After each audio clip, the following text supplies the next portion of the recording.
The Word of God is alive and powerful, sharper than any two-edged sword, piercing even to the dividing asunder of the soul and the spirit and of the joints and the marrow, and is a critic of the thoughts and intents of the heart. Maayong adlaw sa tanan nato mga subscribers, viewers, followers, atong fellow believers, ani ano sa kita ng atong adlaw pagtuon sa pulong sa Dios. Okay, sa wailangan, magtudayan kita sa pag-andam sa itong kaugalingon, ingon nga mga magtotoo, ginamit ang prinsipyo sa 1 Juan 1:9, ron kita mapunan sa Espiritu Santo, umandam kita sa pagpadayon sa pagtuon sa pulong sa Dios, ug alang kanimo dili magtotoo, believe on the Lord Jesus Christ, and thou shalt be saved. Acts 16:31. Okay, padayon ta. Anya na kita sa ikatulo nga problem-solving device nga gisangkap sa Dios kanato nga mga magtotoo. So, kining mga butanga nga atong gisgutan, alang kini kanato mga magtotoo. Ugwa kini epekto sa mga dili magtotoo. Mao nga gikinahanglan nga ikaw nga di magtotoo, masibo una ikaw sa mga pamaagi sa lipi kita magatuon sa pulong sa Dios. Kaya gani ang mga di magtotoo di man makasabot. Kaya alang gani kanila mga binuang kini atong ipangisgutan. Matud pa ka na sa pulong sa Dios ba? Usab. Umao nga aron makasabot ka o matultulan ka, magiyahan ka sa Espiritu Santo nga mao lamang ang magtutudlos ka matuoran, nga gikinahanglan nga ikaw mo kasunod sa atong inunta protocol nga giandam sa Dios alang kanato. Okay, kagahapon sa wailangan kagahapon atong giingon kanimo nga tungod kay niya man kita magapuyo nining kalibutan na gidumala ni Satanas. This is the devil's world. Natural na agi mga problema. Okay? As long as ni atan nining kalibutan na. O dili nimo masulbad ang imo mga problema by yourself. Wala gyud kay mahimo bisag magtotoo ka na. So, gikinahanglan nga ikaw mapunan sa Espiritu Santo to exercise your faith in God o ang paggamit nimo niining problem-solving devices.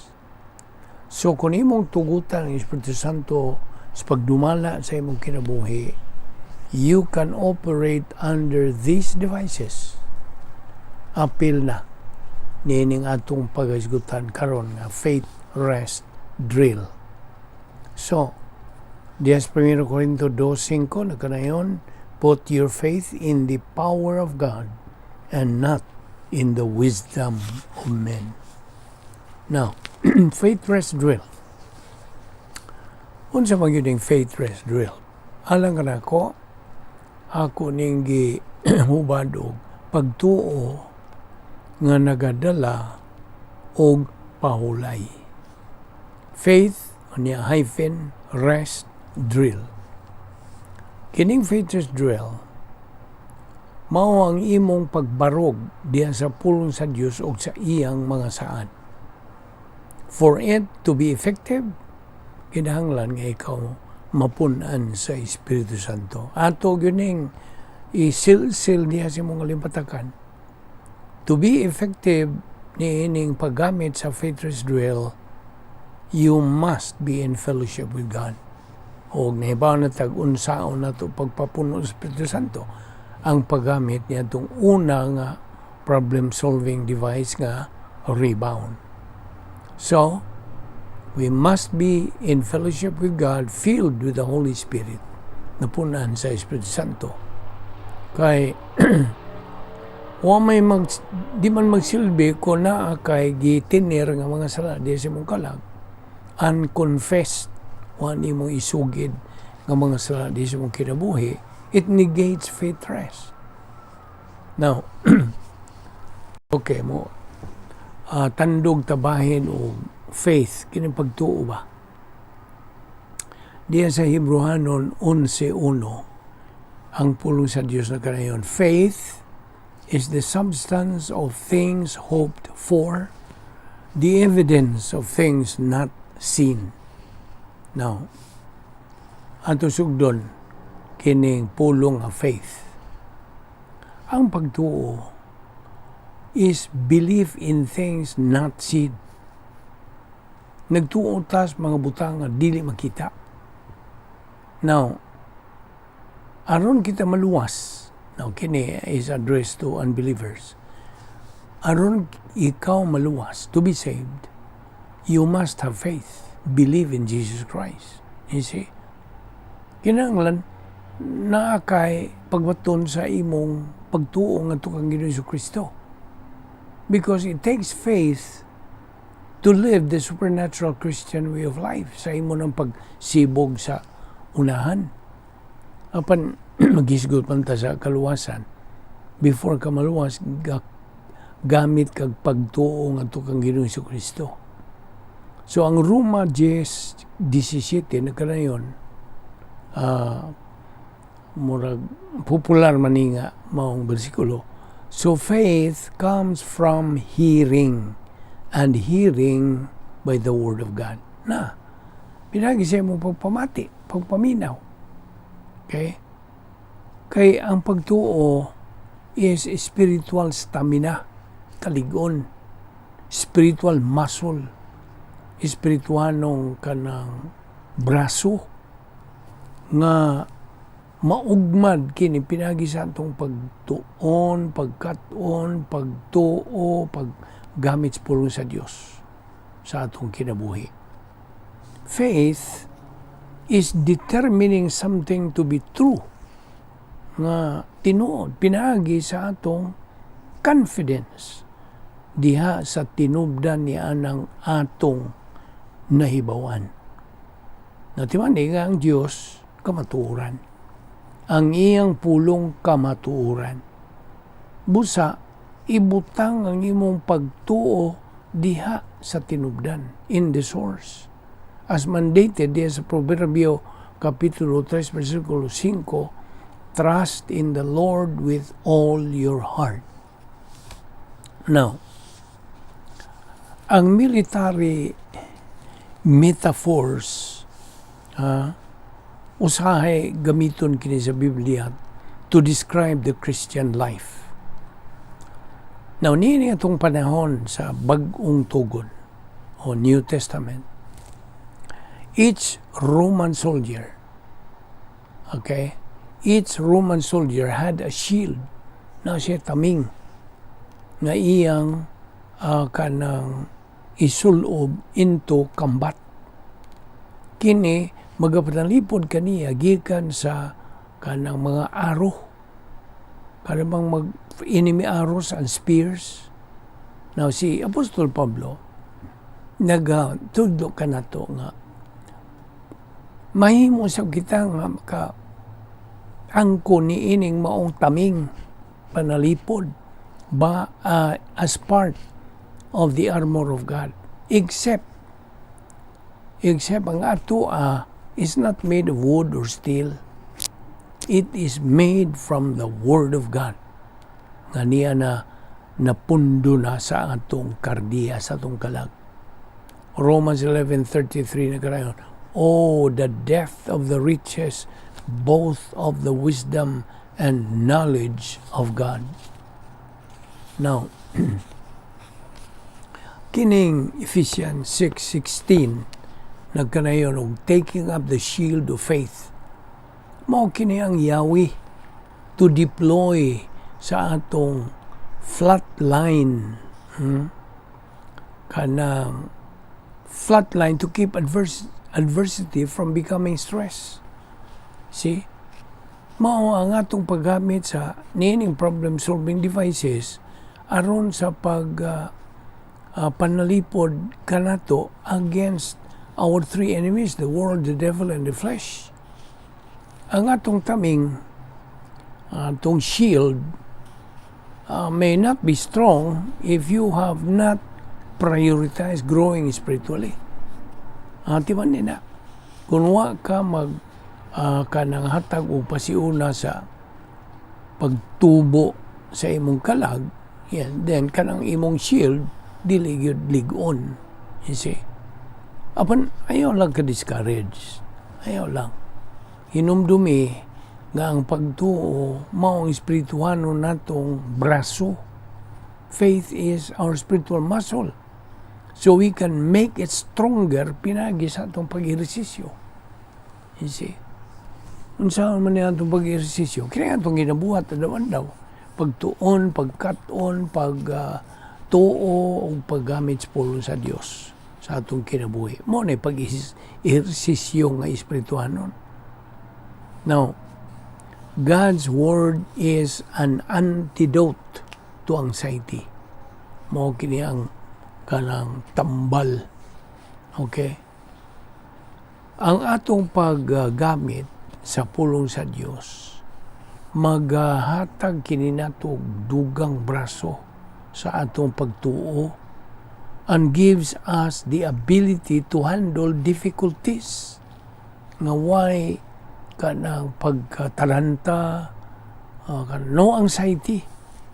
Pinagi sa pulong sa Dios, recognizing its truth and power ang gahom. O niya, doing the will of God from the heart. Ephesians 6 verse 6. Ikaw nag-ehersisyo niya ng imong pagtuo sa kanang tubag, pag-atubang sa bisag unsang katalagman.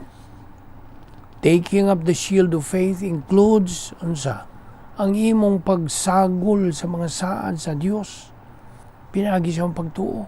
Ambot pasabot, sagulo nimo ang imong pagtuo sa mga saad sa Dios.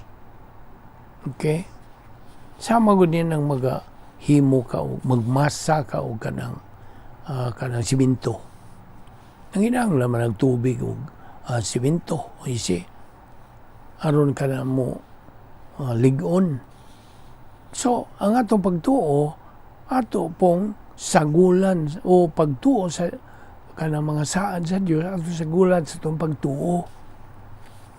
Now, ang mga saad gud sa Diyos, dili man mo saler kung wala pagtuo. Di ba nila? God's promises do not work without faith. Now, this Filipos 4:19, ang pulong sa Diyos na kanayon, God will supply all your needs according to His riches in glory in Christ Jesus. Now, ngutan ko ni, hintuo ka ba? Yan ang maong saan. Do you believe this promise? You should. Kay, ang Diyos sangkap naman kanimo sa imong kaluwasan. He has already provided your salvation. Iyang gibuhat ang tanan nga iyang mabuhat. He did the most for you. So, why would He not do smaller things na karon? You see? Mo to'y dakong buhat sa Dios. Ang paghatag nimo kaluwasan niya karon, kay luwas ka naman. Why would He not do smaller things for you? Di man din ang Diyos nagasangkap everything. Everything, ha? Di man din underline that word. Tanan nga imong gikinahanglan. Dili kadtong imong gusto, no. Need and want are two different things. Gahatag siya kanimo og mga Diyos nun nga mga kasangkapan. Aron ikaw makakinabuhi, stress-free. Sabot ka? Nga why stress? Ya ka ng hayahay, bugnaw, relax ka ang imong kinabuhi mo, nibuot sa Dios kanimo. So, are you willing to trust Him and use them? Muna kong pangutana. Or do you think you have a better way? Masig na pa kayo mas bintaha nga paagi. So, tuohi, saligi ang Diyos with your life. Trust Him with the details. Naman ang Biblia, naisuod niyang 7,000 ka mga saad sa Dios. Naman 7,000. Have you not realized that? Ang Biblia, ay 7,000 ka mga saad sa Dios. But you need to know some of them to use them. Saan man mo paggamit o huwag kakaibaw. So, watay magamit kung watay nahibawan. Nagtuon tas puro sa adlaw, inculcation na sinil silay. Hangtod di na yun na makalimtan mo. Mahimo na yun ang second nature sa mong kinabuhi. So, sa dasig kamo nga nagasunod nining atong ministry to memorize several ni mga saad sa Dios. So you have them at the ready. Andam ka kanunay. Kunaan ay unforeseen circumstance nga mo abot mo dangat diya sa imong kinabuhi. You may even want to develop a list of your favorite promises. Mao na. Gihagit kamo, giawhag kamo. Gidapit kamo sa Dios. Nga imo ka ng buhaton. Now, okay. Sa atong pagpadayon ni, naibawa naman ta sa prinsipyo nga adversity is inevitable. Stress is optional. Ang katalagman, di kalikalayan. Apan ang kanang stress, kanang unsa to binisya ang stress. Okay, putan na lang to stress. Magyod ang masabtan to pagayo. Stress, kapilian nimo. Naragod na sabi mo pagpili, magpa-stress ka ba? O dili? You see? Now, kining faith rest drill, madiin mo yan itong itutukan ka ron. Doon ay kapidaan ka mga lakang, steps. Has several steps. Now, yung pipila akong sulti o itudlo kanimo. Be sure, kinahanglan nga ikaw na punan sa Espiritu Santo o na kay pakigambitay sa Dios. Rebound, 1 John 1:9. You need the power of the Holy Spirit alang niining maong bulwaton. Okay? Sunod. Claim one of God's promises. Ang kuna, claim. Do this, pinagi sa imong paghinumdum sa known promises. Now, saan man yung paggamit butang, huwag ka kahibaw. O di po ka makahinumdum sa mga butang, huwag po ka kahibaw. Right?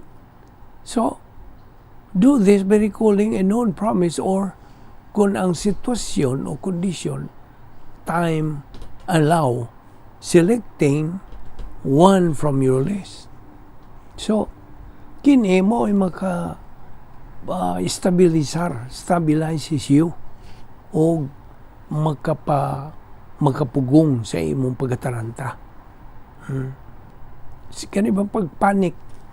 Ehemplo, diha sa pulo sa Joshua 1:9, nagkanayon, be strong and courageous. Do not tremble or be dismayed, for the Lord your God is with you wherever you go. So, i-express ka ng imong pangunahuna ngadto sa Diyos Amahan in prayer. Pinagis pag-recite nimo sa iyang mga saad nga nakanimo o sa pagpasalamat nimo niya for taking care of you. Just imagine, giamumahan ka sa Diyos, gialimahan ka. He's taking care of you. Sunod, hinumdumi ka itong relevant biblical principles nga imo na nakatunan. So, aron nga ikaw, you will have sound options to consider. Now, this is where God's promise and provision of the ministry sa Espiritu Santo comes into play. For example, recall a biblical rational. Objective explanation ba? Bahin sa kinaiya sa Dios. Now, usas kinaiya sa Dios, siya gugma. Okay? He is love. He has never quit loving you. Huwag siya mundang sa paghigugma kanimo. Sayod siya sa tanan. He is all-knowing. Nasayod siya exactly what you're going through. Sa imong giagian pagkakaroon. Hinumdumi. Naa siya kanimo diya sa sulod nimo. Nakalimot ka na. He possessed you. He is right there in you. O gana siya otoridad o supreme power over all. Totoo kinig maayo. Sabi nimo, pinagi sa imong paggamit sa pipila ka mga biblical principles, ikaw makahimog desisyon on an option and form a response. Okay? Nasunod. Sagula na karon ang imong pagtuo in God and His promise with the relevant biblical principle. Now, gamita kining maong paagi nga makadiscern ka na, makabantay, makaalinggat ka na in how you respond to the adversity o ikaw ka nang mulampos. You will persevere. O karon, mo-conclude ka na. Ano sa may conclusion? Romans 8:31. If God is for us, who is against us? Na. Ang Diyos anang kanimo, God is for you. Unsa may makapildi kanimo? Kinsa may makapildi nimo? Who can harm you? May sa unsa pa ng katalagman ang imong atubangon. You are relaxed. Kalma ka lang. Hayahay gihapon imong gibati diha. Wa gyud kay bisag gamay kadlok kataranta. You see, this is how the Christian way of life is to be lived. Nga doon na kay relax mental attitude. Nga ato ning initial og RMA. Relax mental attitude. So, ugma ato ipadayon kining mao manindot nga paghisgot bahin ining living by faith, relax in the Lord.